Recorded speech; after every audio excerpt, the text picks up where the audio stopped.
Hello, here we are again. Welcome aboard. Nigel with you, Nigel's Fiat 131. It's been a few days, I'm afraid. I haven't been very well. Nothing to worry about, nothing serious. Don't need get well cards and stuff like that. I just had a bit of an upset stomach, and I think I overdid it in here a bit too much with this one. So, yeah, Dottie's had her birthday. Lovely Dottie's down here. I'm sure you'll see her in a minute in the video. You normally do. Her first birthday, I might add. So you can see the car behind me still sat here on its stands. I have done a bit of work. I didn't come out here for a day or two. Well, I did come out here just to sort of sit and get some fresh air and throw the ball for her, but didn't really do much work. I haven't felt like, I think my stomach was hurting. I don't know if I pulled some muscles or what, but I also had an upset or whatever, food poison, I don't know. But enough about me, never mind. So yeah, you may be able to tell from the tone of my voice, I'm getting a little bit kind of fed up here. It'll wear off, don't worry. It's not like I'm not giving up the project or anything. That's not happening at all. But it seems like it's 2 steps forward, 1 step back. So as you know, the first thing was the issue with the gearbox. I'm still not sure if I've sorted that or not. Now obviously if it is the synchro ring that's stuck on the cone, then we need friction in the gearbox to break that cone away. And obviously with no rear half shafts, there's no friction whatsoever. As soon as I engage the gear, the bulk ring will just grab the synchro ring, which is on the cone, and it'll just spin it. It's you know, they are very, I couldn't believe how tight they were on this gearbox. You had to almost lever them off because they bite the cone really hard. So, and obviously it's dry. It's going to be splashing oil up around it, but it's going to be, there's no oil getting in there. So basically we've got to hope that will break free. I'm absolutely convinced that's what the issue is. I have studied and studied and studied the photographs and watched the video, and there's nothing. And I was thinking that maybe if you go back to the video 12 or 13 when I actually built the gearbox, you can see me put the balls in. And the trouble is, this is one of the problems with filming, is you can't always see what you're doing properly because you're playing for the camera rather than to yourself. And when I put those balls in, instead of putting them in like, you know, 1, 2, 3 as you normally would in front of you, I sort of put 1, 2, 3 leaning around the gearbox with you looking in. And it's almost as though maybe that last ball didn't go in, maybe it fell back out, which is the first gear selector. Have a look at the video and see what you think, but it's the one on the left hand side. As you look at when you look at the screen, it's the last one I put in. It's the one closest to the back of the bench. So yeah, I'm not sure. I don't think it did. The other thing is, if that ball wasn't in there, then it wouldn't lock into second. So obviously you've got the ball and the spring, and then you've got the selector rod underneath, and you've got 3 notches in the rod. You've got one in the middle, which is neutral, and then you've got, here is second, and then here is first. Sorry, other way around. Here is second, and here is first. It pulls back for first. So if the ball wasn't in there, it wouldn't lock in second either. It would just be all floppy. So I'm sure the ball's in there. I know the spring's in there.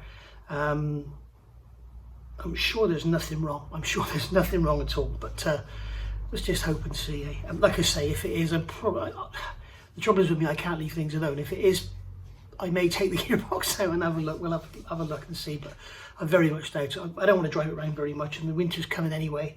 So I mean, I could do it over the winter. But I'm going to get it out, and if it doesn't get first gear, I'll just use second all the time. It's got a brand new clutch in it, so I can afford to slip the clutch a bit. So yeah, so I ordered all those parts from the sticker I told you, the old timer EU. They came in record time, absolutely brilliant. And yesterday I rebuilt the half shafts. I'll show you those in a minute. I didn't video it because it's quite a sort of, well, one, I didn't know what I was doing. I've never done it before. I've done half shafts, but I've never done them like this. They have a you have a plate which goes on, which holds the bearing into the axle. Then you press the bearing on, and then you have a ring which goes on, which holds the bearing on. Now, there's nothing in the Haynes manual about it other than don't do it. Take it to the Fiat agent. So I went on to run3 on mirrorfury.com or Facebook, asked a few questions on there, and there were some very, very helpful people. So thank you very much, guys, for your, I did give them a shout out before. So basically I deduced that what you do is you heat the ring up to like 300 degrees, and then that expands it, because it's about 4th hour interference. It's a hell of a shrinkage on it. And so my oven only goes up to about 285. So what I did, I put them in the oven, left them in there for like 3/4 of an hour on max. The oven's like, well, it didn't smell very nice, but that way, but it was nice and clean now. So yeah, got out there, left them in there, I don't know, half, 3/4 of an hour, and to let them heat soak, and then got myself all arranged out here in the garage, ran into the house, well, I didn't run into the house, walked into the house, had a little tuna tin ready so I could just get the part, put it in the tuna tin, carry it out here as quick as I can. I didn't want to rush. I thought, just my luck, if I fall over or drop it, it'll go bunks and land on the top of the bloody spoiler on the front of the GR Yaris or something. This absolutely sods law. It won't go that way and go on the grass or go that way into the brick wall. No, it'll go that way into the Yaris. It's bound to, isn't it? It's just absolute sod's law. So I thought, take my time, brought it out here, got it on the half shaft, quickly there with a pair of pliers, tap, tap, tap, just to get it to bite so I could turn it over, drop it down into the press it on, and it was quite a force to press it on. I would say 5 or 6 tons at least. So it went on, but, and then they shrunk on. What was amazing, I couldn't believe, you may not believe this, I can't believe it, but within I left it in the press under pressure so it sort of shrunk under load. And within 3 to 4 minutes I could touch them. So I thought, you know, the wet finger touch, the thing, thought, I'll see if they're still hot. And you could actually touch them, they were cold after about 3 or 4 minutes. I couldn't believe it. So anyway, so that was that. So they're done, I'll show you those in a minute. I haven't fitted them in yet because I haven't finished cleaning up the back plates, the brake back plates. I've got new wheel cylinders for the back. I've got a new brake pipe for the back, which I think I've already told you about. I've got the rebuild kits for the calipers, they're here. Calipers have got this interesting black coating on them which nothing will take off, even a wire brush. It's like, I don't know, it's like really good paint. It's really weird, but inside the calipers, you can't see that because it's too dark, but in there is all nice and clean now. There was a little bit of corrosion in there in the seal, so obviously there was water getting in, and the thing is, brake fluid is, what's the word I'm looking for? It attracts water. I'm sure you'll comment a million times in the bottom. So yeah, so it's it's been sat around since 2008, and I'm not even sure if these are the calipers that are originally on the car. I think Giorgio's found these somewhere else, because I've got, the thing is, this car is right on the changeover when the brake pads, it says from I think it's April 82 and up to April 82. Well, this is May 82, so you know, and I mean, these calipers were made very late, was that November 81, so they may be the original calipers, I'm not sure, but I know that Gabrielle told me that he'd used Fiat Ritmo, which is Fiat Strada, brake pipes on it to get it through its MOT. So check that out, and sure enough they are the same. I know that a lot of the Fiats back in the early days, you know, if you bought a box standard 128 or if you bought a box standard Fiat 2 litre Sport, Mirafiori Sport Racing, they had the same brake calipers. I think the Sport had a bigger piston, but they had the same. I mean, this is even on it, you can see on here. The first number is 128. See it there, 128A, A100. So a lot of the parts on here are 131 or 132 C100. So there you go. So that's that. And as I said, 1 step forward, 3 steps back. I finally got the battery charged up. If you remember, you saw my last video, the engine kind of, you know, it turned over like once, and then the battery went flat because it couldn't put any petrol up. So I actually sucked some petrol up the pipe, put it back onto the fuel pump, poured a bit of fuel into the reservoir of the carburetor, the float bowl, should I say, not the reservoir, and basically it went, it's just fired up straight away. I'll put a video in now, okay, I'll edit in now so that you can see the engine running, but please, when you watch this, bear this in mind. I basically started it, quick look round to make sure there's no stupid water or oil leaks spraying out everywhere, and then literally filmed it. So this video is before I've adjusted anything on the carburetor. You'll see it's still pretty cold with the choke half open. Time is not set. Time is still not set now, but it runs like a dream. You may think it sounds a bit rattly. Unfortunately, when you listen to engines recorded on a camera or a film or whatever, on a phone or whatever, they always sound quite rattly because the phone is picking up on the sound. I remember doing a video of my Mustang, and you know, it's like 5 litre V8, and when you actually filmed it, all you could hear was the ejectors going. So It's absolutely, it sounds like we'll tap it, so God, and that's how this sounds quite rattly, but it's not. It's as smooth as anything. It's lovely. So really pleased. I also go around, you can hear the exhaust. It blew some of the silencer material across the driveway because obviously when I did that welding, it sort of destroyed some of it. I ended up having to pour water in there because the smoke didn't stop. So obviously the sound deadening in there obviously started to smoulder or whatever, rot, whatever it is. So yeah, we got that sorted. So I've got to be careful when I'm running it now here because she'll go and run around and Dottie will run around and pick up the bits and pieces. But anyway, I'll get this video up for you now so you can see it, and then I'll come straight back.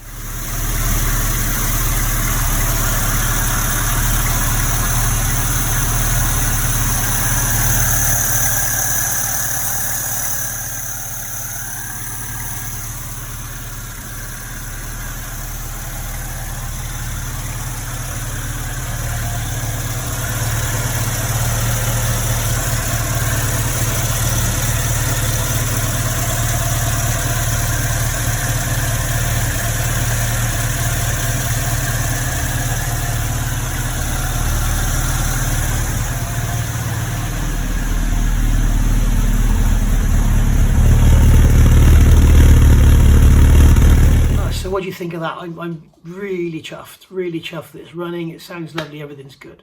So like I say, I tried splitting off the that synchro link, but having none of it. So there's Dottie off barking. I also managed to get it in gear because it's got no half shafts in it. It's just the prop shaft and the diff, and that was a bit sort of. So I'm hoping the centre bearings are not gone on the prop. It's just one thing after another, but. Hang on, I think there might be someone at the door. Hang on a minute. Okay, false alarm. There was no one there. We've just so many parcels lately. She thinks there's a delivery coming every 10 minutes, I think. Mind you, there has been on some days. It's been like 5 or 6 deliveries where I've ordered bits for this, and God only knows what I've paid in postage. So anyway, so yeah, she's running beautiful, really, really nice. So I thought, right, well, we've got the header tank in there. And on this, because it's a Series 3, it's got a horrible big plastic box, which is integral with the windscreen washer bottle. So if you get a leak in your windscreen washer bottle, you know, you need to replace the whole thing. I can't stand this combining of parts. They used to have this little blue bag with an electric motor on the bottom, and it probably cost about £6 to replace. Now it's all part of the coolant system. So anyway, I put some water in there, and I noticed a puddle on the floor, and the actual washer pump was leaking. So looked for a new one, thought I'll probably find one for a tenner. Couldn't find one anywhere. They're all the wrong way round. It's like exactly the same design, but the other way round. So I drilled the rivets out, and I found it just fell apart. And inside the rubber, there's a rubber which goes, it's like a gland that goes over the back of the impeller, and it goes inside the body, and it was about 1 millimetre, even 2 millimetres, where it just dried out and shrunk. So I sort of left it in water overnight. It didn't do anything. So I put some basically gasket, you know, liquid gasket around it, chucked it in, put a 9-volt battery on the motor to make sure the impeller would still spin, make sure the silicone wasn't on there, and left that overnight, and that worked, and it sealed. So I put a pipe on there, put a head of water on, left it for an hour. It didn't leak. Brilliant, great. So I put it all back together. Next day, there's a puddle of water on the floor. I thought, what's going on here? So I had a look, and the rubber seal that goes between the actual pump, Dottie's got her toy, the actual seal that goes between the pump and the actual washer bottle, that was hard and leaking. So I sealed all that then with this. So now we've finally got a washer bottle that doesn't leak. It's like, please, just something go right, you know. So anyway, so that's that done. And then I noticed a little puddle of oil on the floor. I thought, oh no, and it's clean oil, so I know it's a fresh leak. And I'm looking up and I can't see anything. The sump's dry and the cross member's dry and everything. And then I noticed this bloody thing, fuel pump leaking. Not leaking petrol, leaking oil. And I actually found one on eBay, and it was advertised for a Fiat 131 1400, blah blah blah. And it was only about 16 quid, so I ordered it. And believe it or not, I ordered it yesterday, like lunchtime, and it turned up this morning. I couldn't believe it. Fantastic eBayer. And I've asked him if he'll give me a refund. If he doesn't, it's not the end of the world. It's 15 quid. But yeah, it turned up. There's no way it's going to fit. The as you can see with this one here, I've got to be careful where I put it because it's dripping fuel. As you can see with this one here, the fuel inlet is up, it's coming up from underneath, and on that one it was coming straight out the side, out the back. Well, that would have made the fuel inlet kink and be rubbing on the starter motor, which is probably not a good idea. And then this one, the outlet, you can see here, where are we? This one here is horizontal, okay? And on that one it was straight up, and it was pushed, the inlet manifold's about here. So there's no way it was going to work. It was obviously for an overhead valve engine or something, but there is a 1400 override valve, so that's probably what it was for. I've asked for a refund, we'll see what happens. And then luckily I took this one off, and I found it's the original, it's a genuine, but maybe not the original, but it's a genuine Fiat pump, and it's got the part number on it, it's 443-4839. So I did a little search, found one in a shop. It's the same shop as I got my head gasket from, actually. And so ordered that. Trouble is, it's 32 euros, which is like nothing for the pump, but it's 27 euros postage. It's so this is the trouble with having this 1367. So every day Kevin's voice is ringing in my ears, you know. You must be mad, you'll be doing everything twice, just buy it and strip it. I think you were right, Kevin. I think you were right, but I'm gonna enjoy driving it around. I'm gonna enjoy driving it around. Although I won't want to drive it in the rain, or at least when the roads have been gritted, for obvious reasons. It's a 43-year-old Fiat. 43-year-old Fiats and salt don't mix. They didn't mix very well 40 years ago, so you know, let alone now. I've got some images as well, which I'm going to show you in another video. I found some images on a website of a guy who's restored one of these because he loves the car. It's done 500,000 kilometers, and he loves the car, and he's completely stripped it, and he's got the shell on a rotisserie and doing a few little rust repairs. So I'll show you the pictures of that. And then what's amazing is when I tell you how old the pictures are. So yeah. So I'm going to turn off my face and I'm going to show you basically what's going on. I've got the fuel pump off, as you can see. So that's the little, there's a little plate that goes in there in between. I'll just show you that briefly. It's this little spacer plate here that goes in between the fuel pump and the block. And I've actually stuck that up in the lathe and faced it off so it's nice and flat, because I did notice that at the bottom the gasket isn't pinched as hard as the rest. But then I noticed it's not the block, you probably can't see that, but the back of the fuel pump, because it's only bolted through those two holes there and there, it's obviously gone out of flat. So that's something worth remembering. So I may put a little bit of gasket sealer on here, although I don't like using gasket sealer on old cars because they're not meant for it. They're not supposed to have it. They just use these lovely thick paper gaskets, but maybe they'll go again. We shall see. But anyway, so I may use some gasket sealant and the paper gaskets. But there we go. I've only taken about, I don't know, 15th thou off of that to flatten it out. But it's got a nice, if you can see on there, it's got a lovely flat surface on there now on both sides. So it's nice and flat. So there's no problems with it, because it definitely wasn't leaking under there. I did check that. I checked first of all, but it was funny because I don't know where it's leaking, because there was oil all around the top here, and there's oil all around the sides. So I'm on the wrong side. There's oil all around the sides here, and I'm on the top there. I can only guess it was all wicking up, but it didn't smell of petrol at all. Originally, when I saw it on the top, I originally thought it was petrol, but maybe it's kind of spraying out of this hole or something and then hitting the pipe and going up. I don't know, but certainly very wet. So I dried it all off and then came out here yesterday, you know, without running the engine, and it was all wet again. And then dried it off. It came out here today and it was all wet again. So, and as I say, it's oil, it's not petrol. It doesn't smell of petrol at all. And also the petrol that's coming out isn't brown like the brown. It's like an orangey colour, you know, like fresh oil. So really weird, but I don't know. If you know, please tell me. I don't know where they leak from. I'm guessing the oil gets underneath the diaphragm, and I don't know. Please let me know in the comments, because I've never taken one apart. But obviously years ago they used to have screws in them so you could take them apart, but they don't now. Anyway, I'm going to stop waffling and shut my face and show you what we've been up to, and something else I found, which is another step backwards. Okay, so here's the axle shaft. As you can see, you've got the new bearing on there. There's the ring, and then here we've got the plate, and I've got the plate there with the cable ties on it, just holding it all in place. You can see the amount of force it uses to press that on. You can see that around there, look. It's crazy. Crazy, crazy forces. So they've gone on anyway, so that's all good. So now that's all done. Basically, you heat this ring, you press that bearing on, heat that ring up, press it on, job done. So if they come out, they come out. But the thing is, that's all that keeps the axle in place. What's that there? It's just a polish mark. But that's actually what holds your axle. That stops this going that way. So that's what we hold your wheels in.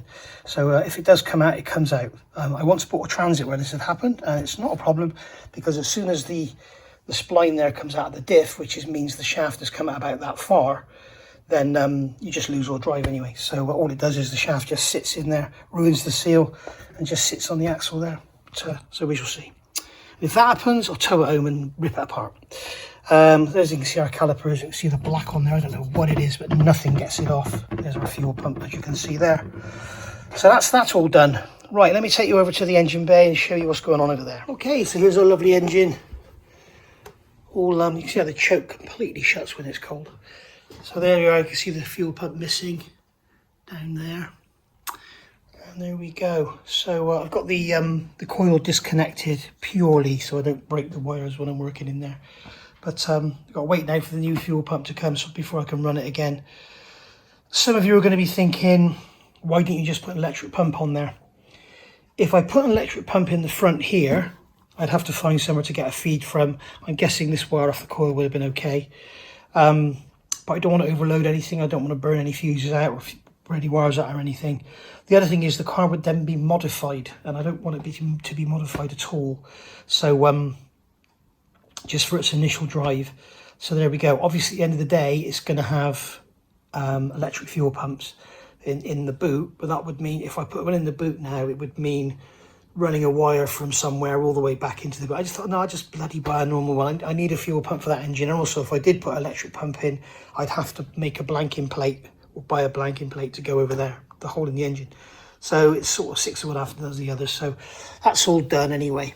But there we are, she's lovely. So by the way, if anybody's interested, this battery tray will be for sale. I will drill it out, it will have holes in it.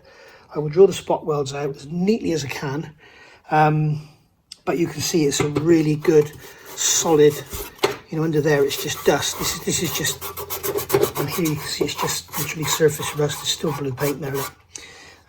Same over here, it's in really good condition. So that's going to be for sale. So I won't be using that. And also that cross member and that steering rack will be for sale as well. In fact, pretty much everything's going to be for sale except for the engine and gearbox. So, as you know, over here we've got the calipers, which we're going to rebuild. I'll show you in there because the camera will pick up in there now. You can see in there that the bores are okay. They're not race quality standard, but they're okay. They're cleaned up nicely. I've got new rubbers to go in there. That'll all be good. So that'll all be lovely. As I say, all that came from this shop here, Old Timer Shop. Absolutely brilliant. Why is the camera upside down? So yeah, I've just restarted it because it was upside down. I don't know what's going on. Obviously front hubs here ready for clean up. There's the brake back plates. They've had a clean in paraffin and everything, but I need to give them a wire brushing off now, ready for the new cylinders to go on. And the backs of them need a bit of a clean up as well. So there we are. So that's those. So obviously I've got new rear wheel cylinders. I've got brake caliper rebuild kits for the front. It's already got new front brake hoses on it. All the metal brake lines are perfect. I've got a new rear rubber brake hose for it, flexi. So we'll have all new brake lines. So then I thought, well, I wonder what the master cylinder's like. But obviously by now it's all drained. So I came and had a look. And you can see here's the master cylinder tucked away down here. If we take the cap off, if we look down in there, it's bloody typical. I want to make this film and my torch batteries had to be charged up. But if you look down in there, maybe can I put the flash on? Let me just stop it a minute. There we go, that's better. We've got the light in there now. And you can see in the bottom of that reservoir, it's not very nice. I've got a screwdriver here, so you can see there's a nice layer of very, very dirty brake fluid. So I can't leave that like that. No way am I leaving that like that. Let's just put that out of the way. So yeah, there's no way I can leave that. So I've ordered it. I was just going to get a new master cylinder. It's 39 quid, but I found a set of seals, so I'm going to rebuild it with seals.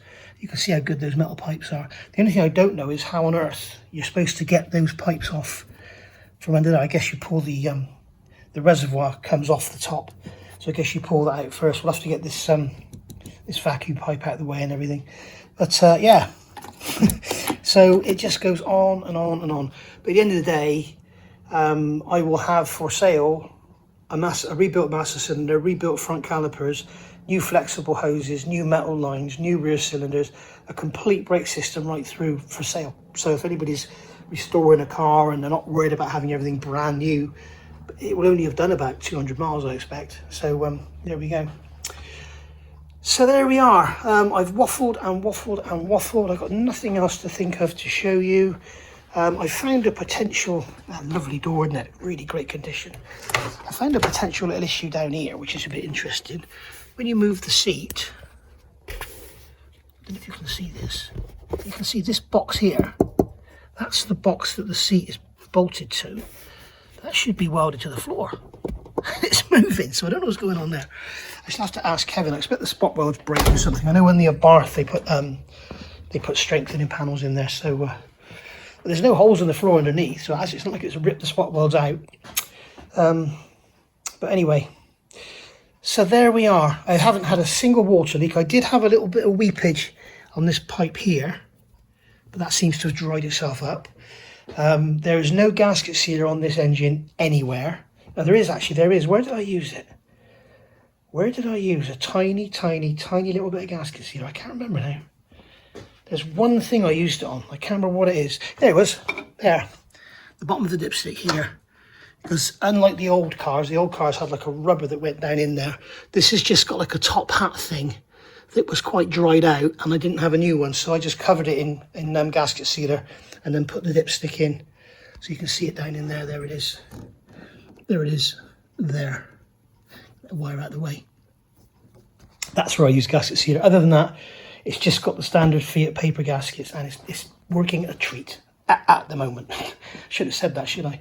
I've also replaced all the Jubilee clips or hose clamps because they had those horrible wire things on there, and nothing is leaking. Fingers crossed. So I'm going to carry on now and get the axle back together, stuff like that. And once I get what I do want to do is when I get this master cylinder off, I want to get that rear flexi hose off, get this master cylinder off, and then I can get an airline down these pipes and give them a good old blow through and get any of that crap that's in there. No wonder the bloody calipers were seized on the front with all that in there. But I have never in my life seen a master cylinder as that bad. That is bad. That is like a layer of crap in there. You can see down in that hole as well. It looks like there's a rusty plate in there or something. So I'll have to work out how that comes off. I think it probably just pushes in on rubbers. There. So it probably just pulls off. But you can see, I don't know how on earth you're supposed to get into those pipes. Anyway, I'm going to call it a day there, guys. And we will move on. I'll give you a quick... Don't worry, I don't store beer in the car. These are empty boxes that I use for the bench. So there we are. There she is. Beautiful, beautiful backlights, eh? Okay, lovely, with all the dents. Right, I'll see you next week, or whatever. Bye.